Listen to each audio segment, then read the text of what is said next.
October 24th, 1942. The jungle-choked ridgeline south of Henderson Field, Guadalcanal.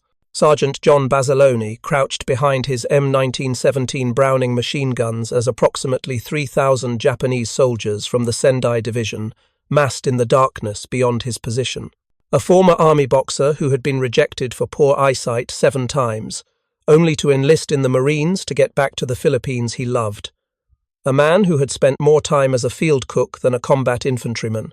Yet here he was, commanding 2 sections of heavy machine guns, tasked with defending a sector originally designated for an entire regiment.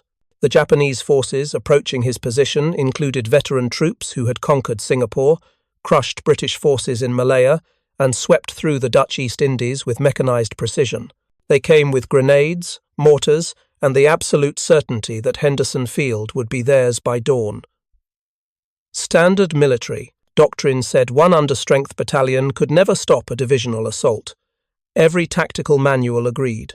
Without air support, artillery, or reserves, the position was indefensible. Basilone adjusted the water-cooled barrel of his Browning and watched enemy movement through the cleared zone ahead.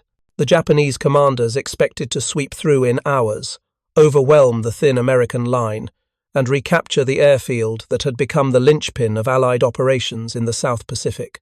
They had no idea that sometimes the most dangerous soldier is the one who refuses to let mathematics determine the outcome. The rain had stopped an hour before midnight, leaving the Guadalcanal jungle steaming in the tropical heat that persisted even in darkness.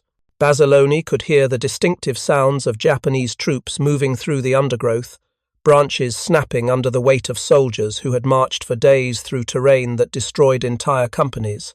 The voices carried, across the cleared zone, confident, energized, soldiers who believed they were about to achieve a decisive victory. His position offered little comfort, a cleared field of fire stretching perhaps 150 yards to the jungle's edge, barbed wire strung in hasty patterns that would slow but not stop a determined assault, and 2 sections of machine guns manned by Marines who had been fighting on this island for 2.5 months. 16 men total, operating 4 M1917 Browning machine guns that represented the heaviest firepower in this entire sector. Behind him, Henderson Field sat vulnerable in the darkness. The airstrip that American forces had captured on August 7th, the runway that allowed Allied aircraft to strike Japanese positions throughout the Solomon Islands. Lose Henderson Field, and the entire Guadalcanal campaign collapsed. Lose Henderson Field, and Japanese forces would dominate the South Pacific, threatening Australia, New Zealand, and the entire supply line that kept Allied resistance viable in this theatre. The weight of that knowledge sat heavy on every Marine defending this perimeter. But for Basilone, the mathematics were simpler. Hold the line, keep the guns firing, buy time for reinforcements that might never arrive. The radio crackled with Lieutenant Colonel Chesty Puller's voice, calm but carrying the edge that comes when a commander knows his forces are stretched beyond sustainable limits. Basilone, we're getting reports of movement all along the southern perimeter. Looks like they're coming with everything they've got. Can you hold it? Basilone keyed the handset, his response automatic, born from months of training that had transformed an army boxer into a Marine machine gunner. We'll hold, sir. How long do you need? Until dawn at minimum. Maybe longer if they press hard. We've got the Army's 164th Infantry moving up, but they won't be in position for at least 2 hours. The mathematics, that statement hung in the humid air. 2 hours, 120 minutes, during which 16 Marines with 4 machine guns would face approximately 3,000 Japanese soldiers who had been training for this exact type of assault since before the war began. If you're enjoying this deep dive into the story, hit the subscribe button and let us know in the comments from where in the world you are watching from today. Basilone had grown up in Raritan, New Jersey, the 6th of 10 children born to an Italian immigrant father and a first-generation American mother. He had dropped out of school after middle school, worked as a caddy at local golf courses, and enlisted in the army at 17 with dreams of adventure that small-town life could never satisfy. The Philippines had given him that adventure. 3 years stationed in Manila, where he became a champion boxer with an undefeated record that earned him the nickname Manila John. General Douglas MacArthur had watched some of his bouts and been impressed by his combination of technical skill and raw aggression. But the boxing ring had taught Basilone lessons that transcended sport: how to read an opponent's patterns, how to absorb punishment while maintaining offensive capability, how to recognize the moment when aggression trumped caution. Those lessons, learned in Manila fight clubs, would prove more valuable than any tactical manual in the hours ahead. When his army enlistment ended in 1939, Basilone had returned to the States and worked as a truck driver in Maryland. The work was steady, the pay adequate, but something essential was missing. He missed Manila, missed the sense of purpose that military life provided, missed being part of something larger than himself. So in July 1940, he enlisted in the Marine Corps, believing that Marines deployed to the Pacific faster than Army units, and that maybe, just maybe, he could find his way back to the Philippines he loved. The Marines had sent him everywhere except Manila: Guantanamo Bay, Quantico, Paris Island. He had worked as a field cook, served in mess halls, and prepared meals for men who would later become his brothers in combat. The cooking duty had frustrated him initially, but it taught patience, attention to detail, and the importance of logistics that kept fighting forces functional. When he finally deployed to the Pacific in August 1942, it was to Guadalcanal, not the Philippines. And his role was machine gunner, not cook. The irony would have been amusing if the situation weren't so desperate. The first Japanese probe came at 2200 hours. A single battalion from the 230th Infantry Regiment, moving cautiously through the jungle, testing American defensive positions, searching for weaknesses that could be exploited in the main assault. Basilone watched through the darkness as approximately 300 soldiers emerged from the tree line, their spacing professional, their movements coordinated.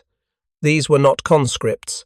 These were soldiers from the Sendai Division, veterans who had fought across Southeast Asia, men who understood jungle warfare better than most American forces ever would. They advanced in bounds, covering each other's movement, using terrain with practiced efficiency. At 100 yards, Basilone opened fire. The M1917 spoke with the distinctive rhythm that had made it legendary in the previous war. Water-cooled, belt-fed, capable of sustained fire that could reach out to 1,500 yards with lethal accuracy. The first burst caught the lead element center mass, sending soldiers diving for cover that didn't exist in the cleared zone. The other 3 machine guns joined seconds later, creating overlapping fields of fire that transformed the approach routes into killing zones. The Japanese response was immediate and professional. Mortar rounds began falling among the American positions, dry explosive shells that sent shrapnel screaming through the humid air. But the Marines had dug their gun pits deep, reinforced with logs and sandbags scavenged from captured Japanese positions. The mortars created noise and smoke but achieved minimal casualties. What they did achieve was disruption. Each near miss forced gunners to duck, to check their weapons for damage, to verify that cooling systems still functioned. Those seconds of disruption allowed Japanese infantry to advance another 20 yards before machine gun fire drove them back to cover. The pattern repeated for 30 minutes. Japanese soldiers would advance during mortar barrages, then go to ground when machine guns resumed firing. Slowly, inevitably, they were closing the distance. At 50 yards, they would be able to throw grenades with accuracy. At 30 yards, they could rush the positions with bayonets. The mathematics favored the attackers, and everyone on both sides understood this reality. Basilone adjusted his tactics accordingly.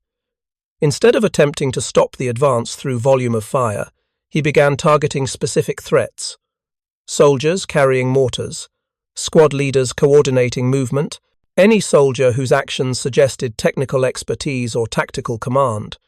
The shift in focus reduced the casualty rate among ordinary infantry, but eliminated the leadership that made Japanese tactics effective. Within 10 minutes, the probe faltered. Japanese soldiers found themselves advancing without clear direction, their squad leaders dead or wounded, their supporting fires disrupted by accurate counter-battery fire from Basilone's sections.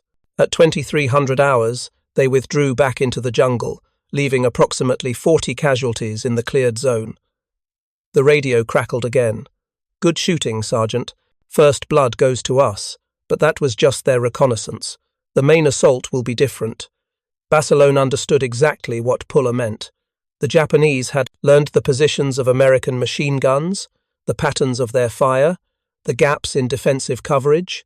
They would use that intelligence to plan their main assault with precision that would make the first probe look like amateur tactics. He checked his ammunition supply with the methodical inventory of a man who understood that logistics determined outcomes as surely as marksmanship.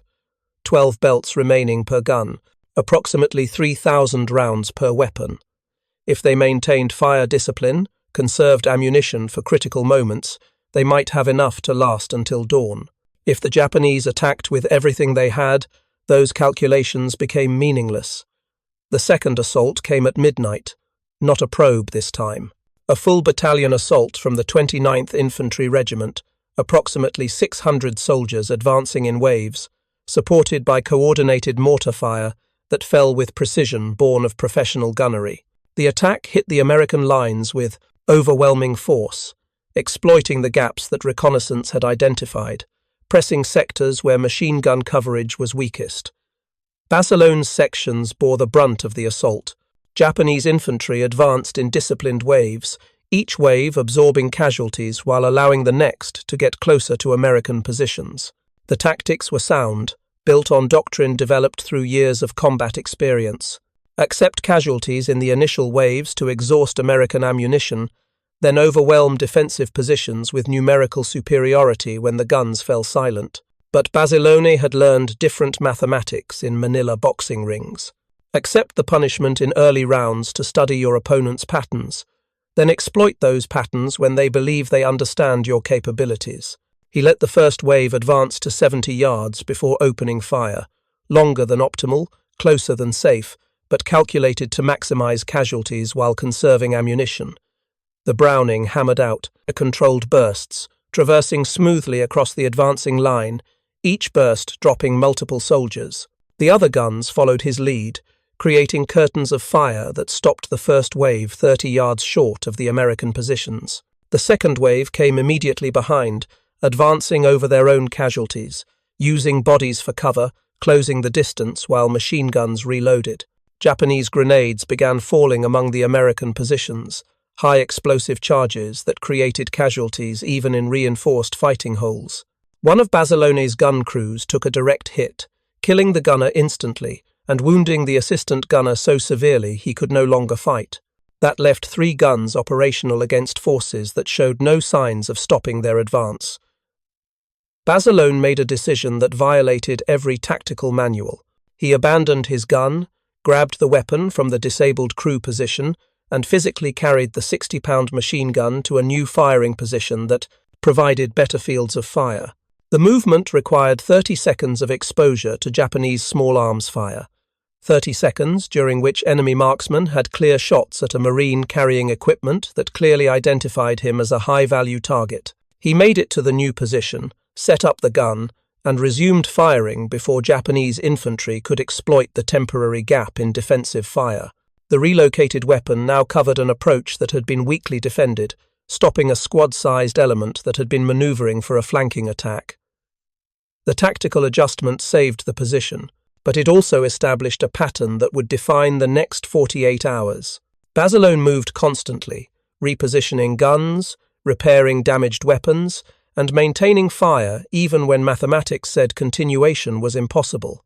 At 0100 hours, the second assault broke against American defenses. Japanese casualties exceeded 150 soldiers, killed or wounded in less than an hour of sustained combat. The survivors withdrew back into the jungle, regrouping for what everyone knew would be an even more devastating third attempt. Basilone conducted his post-assault inventory with growing concern. Ammunition expenditure had been higher than calculated. 8 belts remaining per gun, maybe 1,800 rounds per weapon. One gun crew was reduced to a single effective Marine. Another crew reported that their weapon's barrel was showing heat stress that could lead to catastrophic failure. Mathematics was becoming increasingly unfavorable, but mathematics had never accounted for the intangible factors that determined combat outcomes. the psychological impact of watching attacks fail repeatedly, the erosion of confidence that came when professional soldiers encountered resistance they couldn't overcome through doctrine and training. The moment when numerical superiority meant less than the will to continue fighting. Basilone checked his weapons, verified that cooling systems still functioned, and prepared for the assault that would come at dawn. Somewhere in the jungle beyond his position, Japanese commanders were planning their next attack with the cold calculation that came from analyzing failed attempts.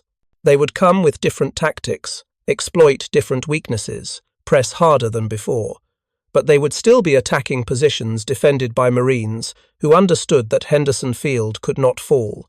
And as long as John Basilone could keep his machine guns firing, that understanding trumped every numerical advantage the Japanese possessed. The night was far from over, and the real test of whether one man's courage could defy an entire division was just beginning. The third assault came with the coordinated fury that marked elite Japanese infantry doctrine, not waves this time, but a systematic advance using terrain masking and fire superiority to suppress American defensive positions before infantry closed for final assault.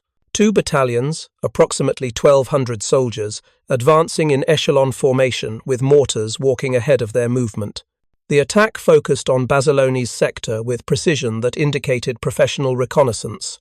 Japanese commanders had identified his machine guns as the critical defensive element, the weapons that had stopped every previous assault. Eliminate those guns, and the entire American line would collapse like a structure with its load-bearing supports removed. At 2:30 hours, concentrated mortar fire began falling on Basilone's positions, high explosive rounds that detonated with percussion that sent shockwaves through gun pits and made accurate fire impossible. The barrage lasted 12 minutes, longer than any previous bombardment, suggesting ammunition stocks the Japanese had been conserving for this decisive push. When the mortars lifted, Japanese infantry was already 70 yards. They had used the barrage to advance under cover of explosions that prevented effective observation. Now they came with grenades and Bangalore torpedoes, explosive charges designed to clear barbed wire and create paths through defensive obstacles. The first gun pit took a direct hit from a satchel charge. The explosion killed both Marines manning the weapon and rendered the gun inoperable. The second pit reported its gun had jammed, the barrel fouled by debris from near misses. In 30 seconds, Basilone's 4-gun defensive line had been reduced to 2 functional weapons against a battalion-strength assault. The doctrine for this situation was unambiguous. Fall back to secondary positions, consolidate remaining forces, call for reinforcements. But falling back meant abandoning Henderson Field approaches to Japanese infantry, who were already within grenade range, and there were no reinforcements available. Every Marine on this perimeter was engaged, every reserve already committed to holding sectors that were simultaneously under attack. Basilone made his decision with the cold calculation that comes when all alternatives lead to failure. He would not fall back. He would repair the jammed gun, reposition the destroyed weapon, and maintain fire until either the Japanese broke or his ammunition ran out. The jammed gun required 30 seconds of work under fire that should have killed him 3 times over. Japanese marksmen had identified his movement, and rifle rounds cracked past his position with accuracy that spoke to professional marksmanship. But the gun pit's design, built with overhead cover and reinforced sides, provided just enough protection for him to clear the jam, verify the cooling system still functioned, and get the weapon back into action. The destroyed gun pit presented a different problem. The weapon itself was beyond repair, but another Marine position 50 yards to his left had taken casualties, and their gun sat unmanned. Basilone made the calculation instantly: carry the 60-pound gun plus, tripod plus ammunition belts across 50 yards of ground under Japanese fire, or watch his defensive line collapse. He grabbed the gun and ran. Japanese infantry at 50 yards had clear shots. The machine gun made him visible, the movement made him a target, and the distance required 8 seconds of exposure. Rifle rounds impacted around his feet, sending frozen earth spraying into the air. A grenade exploded 10 yards to his right, close enough that shrapnel tore through his uniform without penetrating flesh. He reached the new position, set up the gun, and opened fire before the Japanese infantry could exploit the gap his movement had created. The psychological impact on Japanese assault forces was immediate and devastating. They had watched American defensive fire falter, seen gun positions destroyed, and believed they were moments from breakthrough. Now fire resumed from directions they had not expected, with accuracy that suggested fresh troops rather than a depleted force, fighting on adrenaline and determination. The assault wavered. Not retreat, not yet, but hesitation. Soldiers going to ground instead of pressing forward, squad leaders reassessing their tactical situation instead of maintaining momentum. That hesitation cost them the initiative, and Basilone exploited it ruthlessly. For 40 minutes, he maintained fire from 3 gun positions, moving between them with timing calculated to keep Japanese forces suppressed, while preventing them from fixing his exact location. Each displacement required carrying 60 pounds of weapon and equipment across exposed ground. Each firing position lasted only long enough to break up one assault element before he moved again. The tactics violated every principle about static defensive positions. They also worked because the Japanese had trained to fight Americans who followed doctrine, and Basilone had stopped following doctrine when doctrine stopped producing survivable outcomes. At 03:15 hours, his ammunition situation reached critical status, 2 belts remaining per gun, approximately 1,200 rounds total. The Japanese attack showed no signs of weakening. Fresh troops were moving up from reserve positions, replacing casualties with soldiers who had not yet experienced the devastating effect of sustained machine gun fire. The mathematics were approaching zero, and everyone on both sides could see it.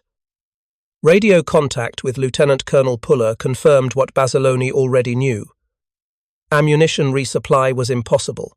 Japanese infantry had infiltrated behind American lines, cutting off the supply routes that connected forward positions to rear echelon support. The only ammunition available was what remained in the gun pits, and that was measured in minutes rather than hours.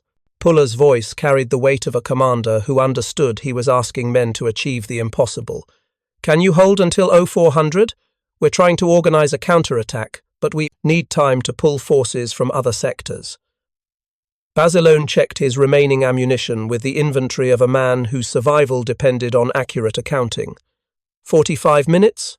Maybe. If we get ammunition soon. Negative on resupply, Sergeant. The routes are cut. You'll have to make do with what you've got. The silence that followed carried implications both men understood perfectly. Without ammunition, machine guns became 60-pound clubs. Without machine guns, the defensive line became individual riflemen against battalion-strength assault. Without the defensive line, Henderson Field fell, and with it, the entire Guadalcanal campaign. Basilone keyed the handset one final time. "Understood, sir." "We'll hold." At 03:30 hours, Basilone began his ammunition run. The supply dump was 200 yards behind his position, through terrain that Japanese infiltrators now controlled. The route required crossing 3 separate danger areas where enemy soldiers had established hasty fighting positions after penetrating American lines. Going alone violated every tactical principle about buddy teams and mutual support. It also meant not depleting his already thin gun crews of the personnel needed to maintain defensive fire. The calculation was simple. 1 man moving quickly had better survival odds than 2 men moving with coordination that created predictability. He carried his Colt M1911, a 1-pistol, 7 rounds in the magazine plus 1 in the chamber. No additional magazines because weight mattered when speed determined survival. No rifle because rifles required 2 hands and ammunition belts required both arms for carrying. The first Japanese position appeared at 50 yards. 3 soldiers occupy a shell crater, armed with Arisaka rifles and grenades. They spotted Basilone's movement and opened fire with accuracy that forced him to the ground. He engaged with the pistol from a prone position, 3 rounds at 15 yards. 2 hits, 1 fatal, 1 wounding badly enough to remove the soldier from combat effectiveness. The third Japanese soldier retreated deeper into the crater, providing Basilone the seconds needed to break contact and continue moving. The second position came at 100 yards. a machine gun team that had infiltrated to provide covering fire for follow-on assault forces. They did not see Basilone until he was within 20 yards, close enough to engage with pistol fire that killed the gunner before the weapon could traverse onto his position. The assistant gunner attempted to return fire with a pistol of his own, but Basilone's remaining rounds found their target first.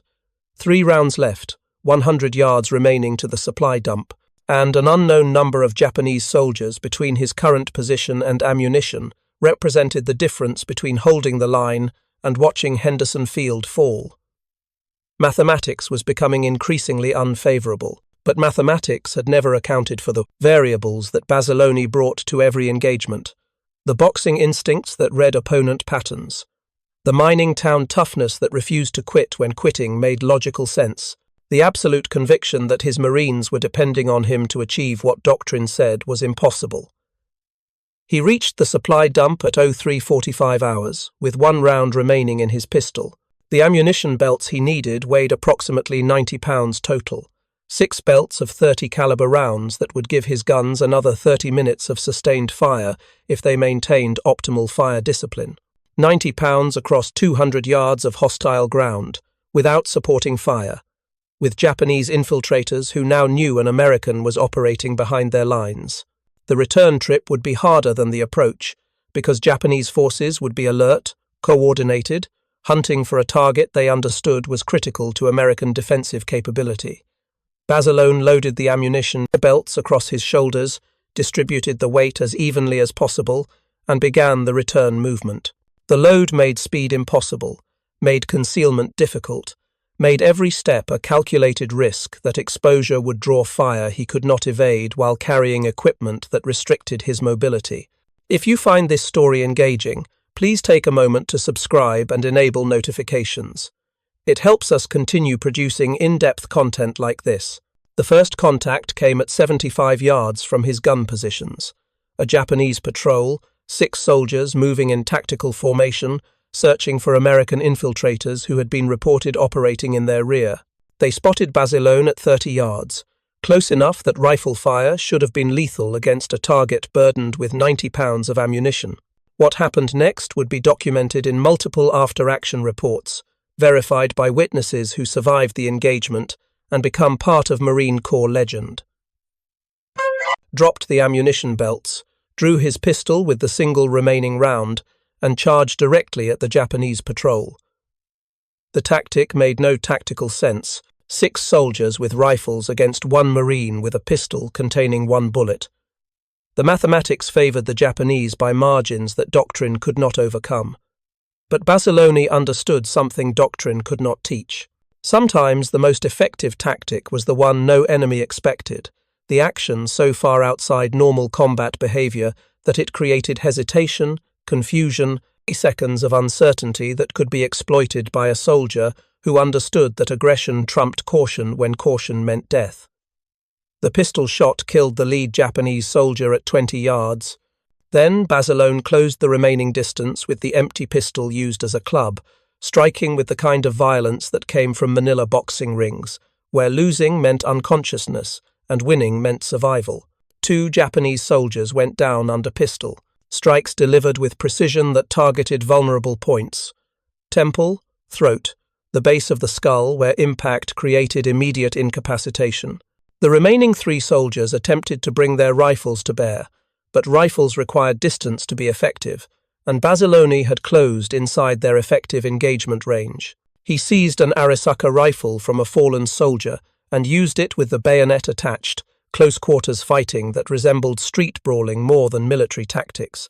The engagement lasted 90 seconds. When it ended, 4 Japanese soldiers lay dead or incapacitated, and 2 had fled back toward their lines. Basilone retrieved the ammunition belts, resumed his movement toward American positions, and reached his gun crews at 03:57 hours. 3 minutes before the deadline Puller had specified.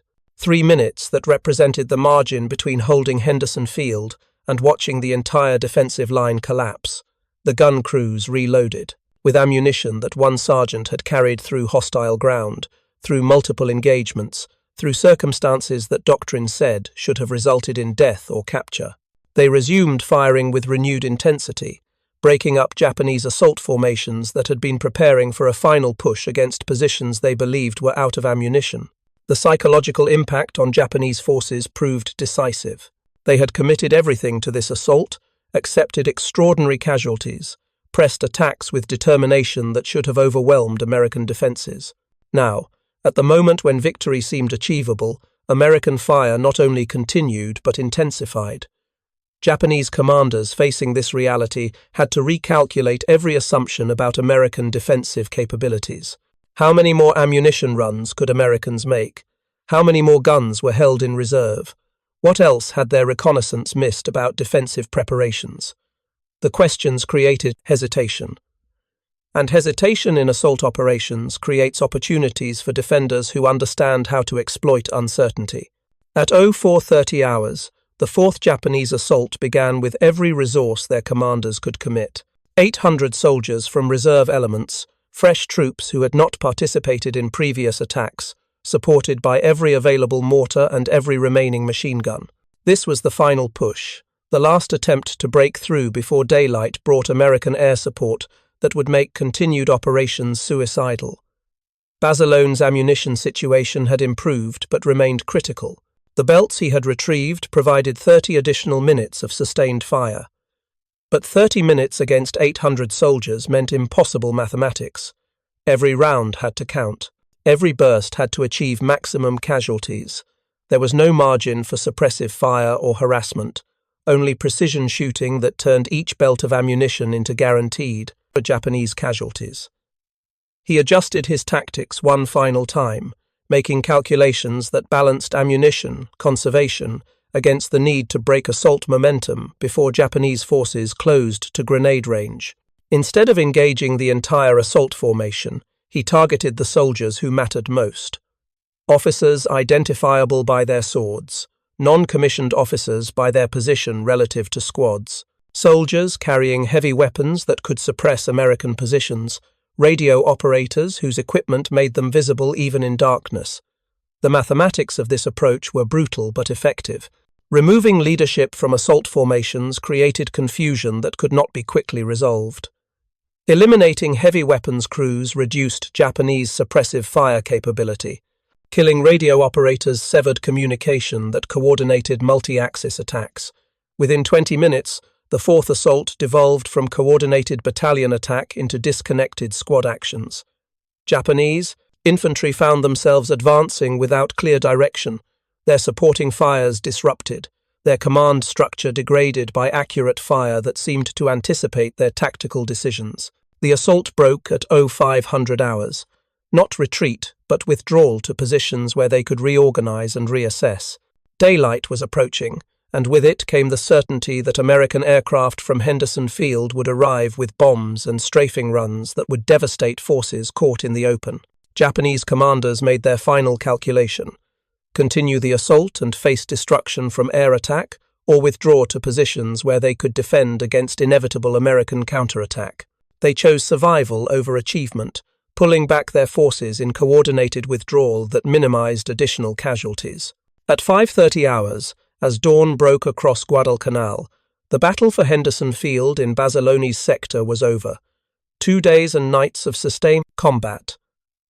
Approximately 3,000 Japanese soldiers committed to breakthrough operations against 16 Marines with 4 machine guns. The casualty figures told the story.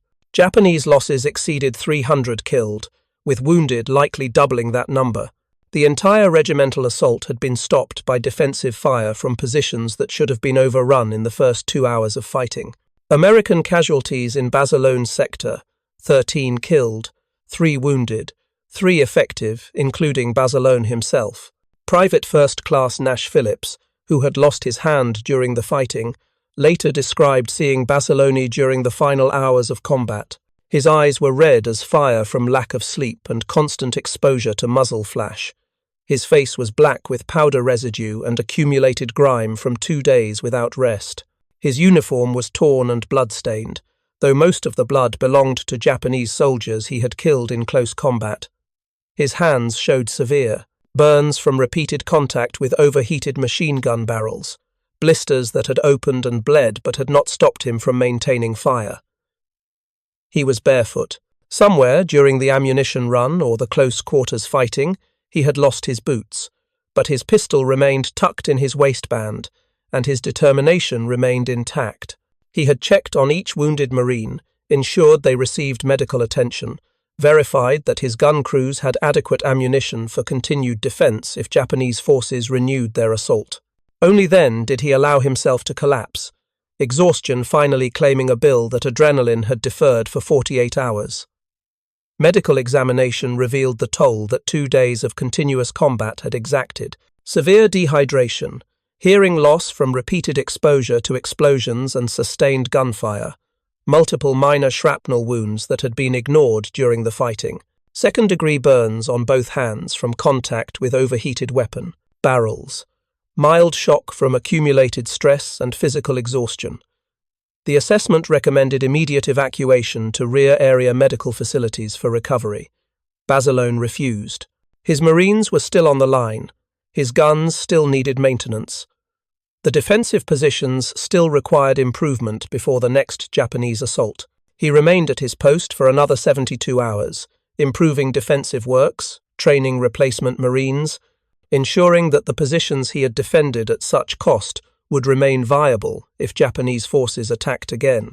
Lieutenant Colonel Chesty Puller, observing Basilone's condition and his refusal to evacuate, made a command decision that would define both men's legacies. He recommended Basilone for the Medal of Honor, America's highest military decoration. The citation would detail actions that seemed impossible, verified by witnesses who had survived circumstances that should have killed everyone involved. The formal award came months later, in May 1943, at a White House ceremony where President Roosevelt presented the medal with words that captured something essential about what Basilone had achieved: for extraordinary heroism and conspicuous gallantry in action against enemy Japanese forces, above and beyond the call of duty. But Basilone's response to receiving the Medal of Honor revealed something that doctrine could never teach and that training could never instill. Only part of this medal belongs to me. Pieces of it belong to the boys who are still on Guadalcanal. It was rough as hell down there. The mathematical reality of what Basilone accomplished defied every tactical principle. One sergeant with 2 sections of machine guns, reduced to 3 effective Marines, had stopped divisional strength assault through a combination of technical skill, tactical innovation, physical courage, and absolute refusal to accept that mathematics determined outcomes. But the deeper reality transcended mathematics. Basilone had demonstrated something that would reshape Marine Corps doctrine for the next generation. That individual initiative mattered as much as unit cohesion. That adaptation trumped rigid adherence to doctrine when doctrine failed to account for actual combat conditions. That one soldier who understood his weapons, his terrain, and his mission could achieve results that entire companies could not accomplish through conventional tactics. The battle for Henderson Field in October 1942 became a case study taught at military academies and staff colleges. Not because Basilone's actions were replicable, they required specific circumstances and individual capabilities that could not be standardized, but because they demonstrated that victory came from understanding principles rather than memorizing procedures, from recognizing when doctrine needed to be modified to fit reality rather than forcing reality to conform to doctrine. The ammunition run became legendary. 200 yards through hostile ground, engaging multiple enemy positions, carrying 90 pounds of ammunition that represented the difference between holding and losing Henderson Field. No supporting fire, no backup, no extraction plan if the mission failed. Just one Marine who understood that his gun crews needed ammunition and that logistics determined combat outcomes as surely as marksmanship. The close combat with Japanese infiltrators demonstrated principles that boxing had taught. Read your opponent's patterns. Accept punishment to create opportunities. Strike with violence that creates hesitation. Dominate through aggression when aggression becomes the only viable tactic. The weapon system mastery showed what happened when specialization met necessity. Basilone had been trained as a machine gunner, but the battle required him to become expert in everything: repair and maintenance under fire, tactical employment across multiple positions, ammunition management when every round mattered, hand-to-hand combat when weapons ran dry, leadership that inspired Marines to continue fighting when mathematics said continuation was futile. The Japanese forces opposing Basilione's position were veterans from the Sendai Division, soldiers who had conquered Singapore, defeated British forces in Malaya, and swept through the Dutch East Indies with mechanized precision. They brought professional doctrine developed through years of combat experience. They brought numerical superiority that should have been overwhelming. They brought determination born from military culture that valued death in battle over surrender. They left behind 300 casualties and the recognition that sometimes individual excellence trumps systemic advantages. The irony remained sharp. The Marine Corps had sent Basilone to Guadalcanal as a machine gun sergeant, expecting him to be one part of a larger defensive system.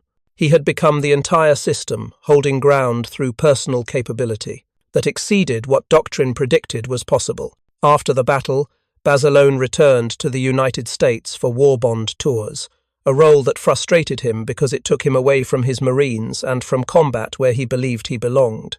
The Marine Corps used him for publicity, leveraging his Medal of Honor status to encourage enlistment and bond purchases. He participated dutifully, understanding that this too was service, even if it differed from what he preferred. But in 1944, he requested return to combat duty. The Marine Corps initially refused, arguing that his value as a symbol exceeded his value as a combat Marine. Basilone persisted, making the case that every Marine belonged with his unit, that medals did not exempt soldiers from continued service, that leadership required presence with the troops you were meant to lead. The Marine Corps relented. In July 1944, Basilone married Lena May Riggy, a Marine sergeant in the Women's Reserve. In December, he deployed to the Pacific with the 5th Marine Division, assigned as a machine gun section leader in Company C, 1st Battalion, 27th Marines. His final combat came on February 19, 1945, at Iwo Jima. Red Beach 2, where the 27th Marines landed into concentrated Japanese defensive fire that created casualties faster than medical personnel could treat them. Basilone, leading his section forward, encountered a Japanese blockhouse that was pinning down the American advance with interlocking fields of fire. He worked his way around the flank, reached the top of the blockhouse, and destroyed it with grenades and demolition charges, single-handedly eliminating the strongpoint and its defending garrison. Then he moved forward toward Airfield No. 1, repeatedly exposing himself to artillery and mortar fire, guiding a trapped tank through a minefield while under intense bombardment. He was killed by a mortar round at the edge of the former airfield, instantly, without time for medical intervention or final words. The death was random, a shell that could have fallen anywhere but happened to fall where Basilone was moving.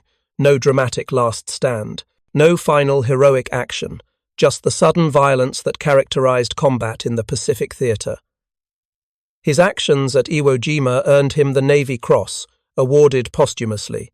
He became the only enlisted Marine in World War II to receive both the Medal of Honor and the Navy Cross, decorations that recognized extraordinary heroism in two separate campaigns, 2 years apart. The legacy Basilone left transcended individual achievement. His tactics at Guadalcanal became incorporated into Marine Corps doctrine, teaching that adaptability mattered as much as doctrine, or that individual initiative could determine outcomes in situations where conventional tactics failed. The ammunition run demonstrated that logistics determined combat effectiveness, that support personnel roles became combat roles when circumstances required it. The close combat fighting showed that Marines needed training across all weapon systems and combat scenarios. That specialization was valuable, but insufficient when battles required soldiers to become expert in everything immediately. That the difference between victory and defeat could come down to one Marine's willingness to do whatever the situation demanded, regardless of whether it matched his designated specialty. Training facilities across the Marine Corps established obstacles named for Basilone. Recruits carried ammunition cans filled with concrete up steep hills, physical tests designed to replicate the conditions Basilone faced during his 200-yard run through hostile ground. The exercises taught that combat required more than marksmanship and tactics. It required physical endurance that sustained performance when exhaustion made continuation seem impossible. The Marine Corps commissioned ships in his honor. USS Barcelona, a Gearing-class destroyer, laid down in July 1945 and launched in December. His widow, Lena May Barcelona, sponsored the ship at its christening.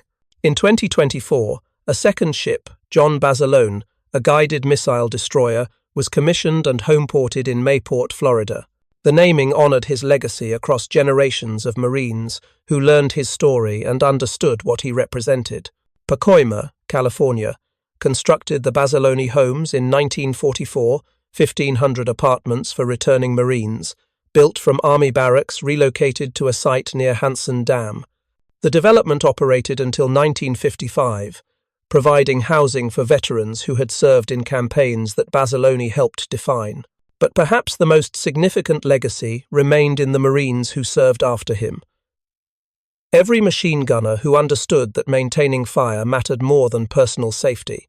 Every sergeant who recognized that leadership meant being present with your Marines during their worst moments. Every soldier who faced impossible odds and made the calculation that trying to beat accepted defeat. Barcelona had proven something that doctrine struggled to codify. That one person who refused to accept mathematical certainty could change outcomes that seemed predetermined. That courage was not absence of fear, but continued action despite fear's presence. That excellence in military service came from understanding principles rather than memorizing procedures. The battle for Henderson Field in October 1942 should have resulted in American defeat. 3,000 Japanese soldiers from an elite division against 16 Marines with 4 machine guns. The mathematics was overwhelming. The doctrine was clear. Fall back, consolidate, accept that some positions could not be held. Barcelona rejected that calculation. He held the position through technical mastery, tactical innovation, physical courage, and absolute determination that his Marines would not fail. He maintained fire when ammunition ran out by running through hostile ground to retrieve supplies. He fought with pistol and rifle and machine gun and his own hands when circumstances required it. He led by example that inspired Marines to continue fighting when logic said continuation was futile. And Henderson Field remained in American hands. And the Guadalcanal campaign continued, and the Pacific Theater evolved in ways that would have been impossible if that position had fallen on October 24, 1942. 1 sergeant, 2 sections of machine guns, 48 hours of continuous combat against divisional strength assault. The mathematics said it was impossible. The historical record said it happened. The difference between mathematical certainty and actual outcome was John Barcelona's refusal to accept that numbers determined destiny. He had learned that lesson in Manila boxing rings, where smaller fighters beat larger opponents through skill and determination. He proved it on Guadalcanal, where outnumbered Marines stopped the Japanese breakthrough through superior tactics and unwillingness to quit. He demonstrated it finally at Iwo Jima, where he continued leading from the front until a random mortar round ended a life that had been dedicated entirely to excellence in military service. The Marine Corps remembers him not because his actions were typical, they were exceptional by any standard, but because they represented ideals that every Marine aspires to achieve. Courage under fire, technical mastery of weapon systems, leadership through example, absolute commitment to mission accomplishment regardless of personal cost. The understanding that being a Marine meant more than wearing the uniform. It meant embodying principles that transcended individual survival. Thank you for watching. For more detailed historical breakdowns, check out the other videos on your screen now, and don't forget to subscribe. Manila John Barcelona, the boxer who became a legend, the cook who became a combat hero, the sergeant who held impossible ground against impossible odds, the Marine who proved that sometimes one person's courage can change history's course. He never sought fame. He never wanted recognition beyond the respect of the Marines he served with. He simply did his job with excellence that exceeded every expectation, in circumstances that should have been unsurvivable, achieving outcomes that doctrine said were impossible.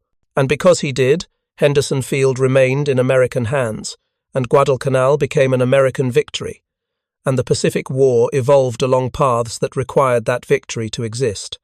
One sergeant, one battle, mathematics that said failure was certain, reality that proved courage trumps calculation when courage is backed by skill, determination, and absolute refusal to accept defeat. That was John Basiloni's legacy. That remains his lesson for every generation that follows. Understanding that impossible is a prediction, not a guarantee.